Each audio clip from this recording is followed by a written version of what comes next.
প্রায় ২০০ বছরের ইতিহাস ঐতিহ্যে সুবিখ্যাত ও সুস্বাদু শরীয়তপুরের নড়িয়ার সন্দেশ, যা সারা দেশে তো বটেই, রপ্তানি হয় দেশের গণ্ডি পেরিয়ে বিদেশেও। যেন সন্দেশের স্বাদ না নিলে অতৃপ্ত থেকে যাচ্ছে মিষ্টি ভোজন রসিকদের। বর্তমানে সন্দেশ তৈরির উপকরণ, দুধ ও চিনির দাম বেড়ে যাওয়ায় বেড়েছে সন্দেশের দাম, তবে সুস্বাদু হওয়ায় কমেনি বিক্রি। শরীয়তপুরের নড়িয়া পৌর শহরের প্রেমতলায় ঘোষবাড়িতে নড়িয়ার ঘোষ মিষ্টান্ন ভাণ্ডারের এই কারখানায় প্রতিদিন হচ্ছে নড়িয়ার ঐতিহ্যবাহী সন্দেশ সহ বিভিন্ন ধরনের সুস্বাদু মিষ্টি তৈরির কাজ। কারখানা ও দোকানে কাজ করেন প্রায় ৩০ জন লোক। কেউ স্থানীয় দুগ্ধ খামার বা বাজার থেকে কিনে আনেন গরুর খাঁটি দুধ। বড় কড়াইতে করে সেই দুধ আগুনে জাল দিয়ে তৈরি করা হয় ছানা। দুধের ছানা কাপড়ে বেঁধে ঝুলিয়ে রেখে ঝরঝরা করে চিনি মিশিয়ে তৈরি করা হয় সন্দেশ তৈরির মণ্ড। সেই মণ্ড থেকেই নিপুণ হাতে কারিগররা তৈরি করছেন স্বাস্থ্যসম্মত সুস্বাদু নড়িয়ার ঐতিহ্যবাহী সন্দেশ। পাশাপাশি মিষ্টি তৈরির কারখানায় নানা নামের, নানান রকমের, নানা স্বাদের মিষ্টি তৈরি করে তারা উপার্জন করছেন অর্থ। নড়িয়া সন্দেশ বিগত ২০০ বছর আগের থেকে এখানে, আমি বিগত ৬ বছর চাকরি করি। এই ৬ বছর ধরে আমি দেখতেছি এই নড়িয়া সন্দেশের গুণগত মান এবং নাম সুনাম এই জায়গায় এইভাবে চলে যেতেছে। স্থানীয় নড়িয়া বাজার, ভোজেশ্বর বাজার ও ঘড়িসার বাজার সহ স্থানীয় বিভিন্ন বাজারেই প্রাচীনকাল থেকেই মুখরোচক সন্দেশ বিক্রি হয়ে আসছে।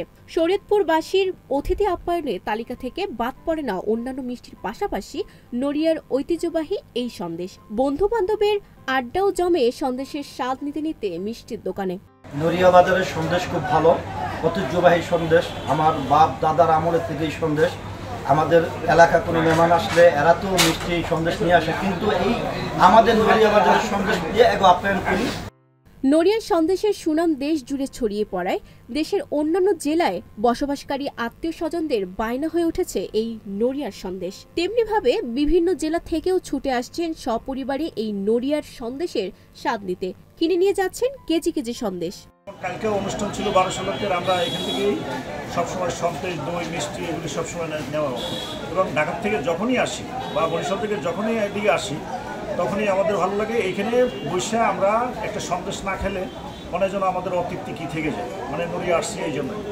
এটা সবসময়ের জন্য আমরা আরও দীর্ঘায়ু ওনাদের কামনা করি এবং নড়িয়ার ভিতরে যাতে আমরা এই ঐতিহ্যটা ধরে রাখতে পারি সন্দেশে, সে বিষয়ে আমি ওনাদের কাছে অনুরোধ করছি। দিন দিন সন্দেশের সুনাম ছড়িয়ে পড়ায় শুধু দেশের বিভিন্ন জেলাই নয়, এশিয়ার, ইউরোপের বিভিন্ন দেশে চলে যাচ্ছে এই সন্দেশ প্রবাসীদের মাধ্যমে।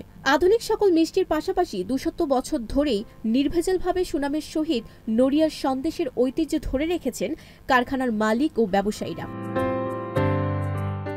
বর্তমানে দুধ ও চিনির দাম বেড়ে যাওয়ায় বেড়েছে সন্দেশের দামও।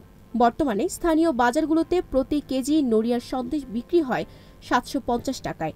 নড়িয়া উপজেলার মিষ্টি কারখানাগুলোতেই শুধু তৈরি হয় এই সন্দেশ। তাই ২০০ বছর ধরেই নড়িয়ার নামে সন্দেশের নামকরণ হয়েছে নড়িয়ার সন্দেশ। নড়িয়া উপজেলায় বর্তমানে ছোট বড় কারখানা সহ প্রায় ১০০ মিষ্টির দোকান রয়েছে। বর্তমানে কারিগরদের অনেকেই বিদেশে পাড়ি দেওয়ায় কারিগর সংকটে কমেছে কারখানার সংখ্যা। সরকারের পৃষ্ঠপোষকতা পেলে এই ব্যবসার বিস্তার আরও ঘটবে বলে মনে করছেন সংশ্লিষ্টরা।